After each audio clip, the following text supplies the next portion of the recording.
So Charlie, thank you for giving your presentation earlier today and taking the time to speak with me. I was wondering if you could give us a description about what you talked about today.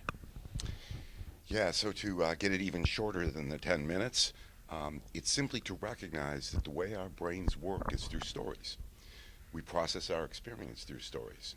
So that means that stories, if we turn it around, become an incredibly interesting way to think about changing minds of people, controlling things that happen over time, like the Apple story.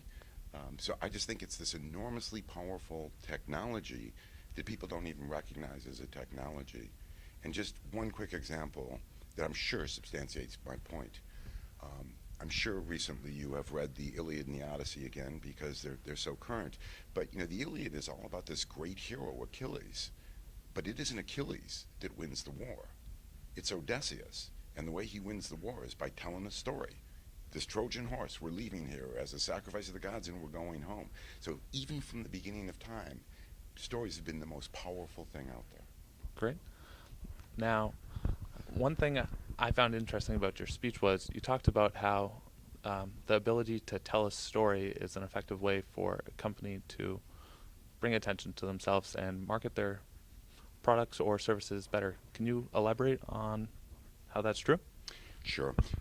So I have a belief, and there's some research to back this up, that we all want to aspire to something great. Employees don't show up to make a fair day's wage for a fair day's work. They want to be part of something. We all want that. So if we can offer that promise to people, people are willing to sign up. So the example of Martin Luther King and John F. Kennedy, there are numerous examples of that.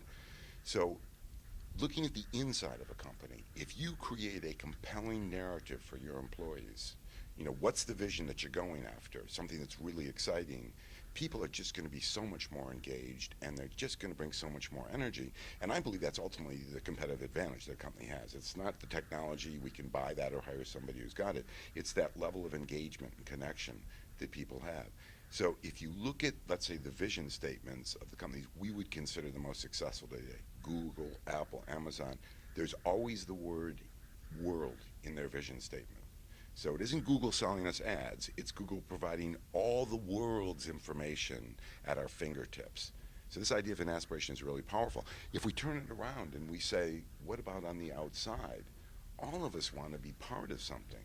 I would prefer to buy a product that somehow has an aspiration behind it than simply to buy a product that meets my needs.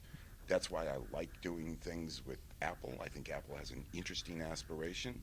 I shouldn't say this probably. I'm a little bit more nervous about companies that have a culture that's very punitive, as we've been reading about some of the high-tech companies. But that can really hook people. And this whole idea of a brand, we need to move away from seeing it as a snapshot in time. The brand is the story, and it's told over time with everything you say and do. Now, I was wondering how you could take this to a personal level and help it improve your life. So I was sitting in an interview with someone. I was actually in a dark room, and they were in a different city, and it was on television. And it was when my book was published, and nobody that interviews you ever reads the book, right? They're reading the back cover or whatever it may be. And so she ran out of questions, and she said, so tell me, how has your research changed you personally? And I'd never thought about it. I'm a little slow in a lot of areas. And then I started to think about it. And I said, what I understand now is we're all telling ourselves stories. So if I'm interacting with somebody, they're telling themselves a story. I can't reason them out of the story because it excludes reason. And I'm telling myself a story. So with that awareness, hopefully maybe I'm a little bit kinder to people. I don't think people are evil and terrible. I think they're telling themselves a story.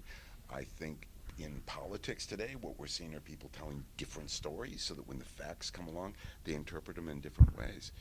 And then it just really sort of hit me that if we're telling ourselves a story, and if we can literally reprogram or rewire the mind, just simply by saying something over and over and over again, we can choose the story we want to tell. And so we can tell ourselves whatever story we want. And I think that that's opens up a world of opportunity for us, and I think we can all become much better than we are. Thank you. Now, if there was one thing you wanted listeners to take away from your speech, what would that be? So I hesitate to use this term, because my 91-year-old mother read my book and she came across this term, paradigm shift, and she never told me anything about the book. So I went up to her a couple weeks later and I said, "Well, Mom, how did you like my book?" And she, "Well, son, to be frank, when I hit the phrase paradigm shift, my eyes glazed over, I put it down, I didn't read anymore." It's an overused term, but that's really what the idea of story as a lens is. It's a paradigm shift. All of a sudden, you begin to see things so differently than you've ever seen them before. You'll notice that all of our news is delivered as story. All of our sporting events, there's always a story, a backstory, something going on. And so to me, it just changes everything that we look at. Great. Well, Charles, thanks for taking the time to talk to me. It's been a pleasure. Thank you.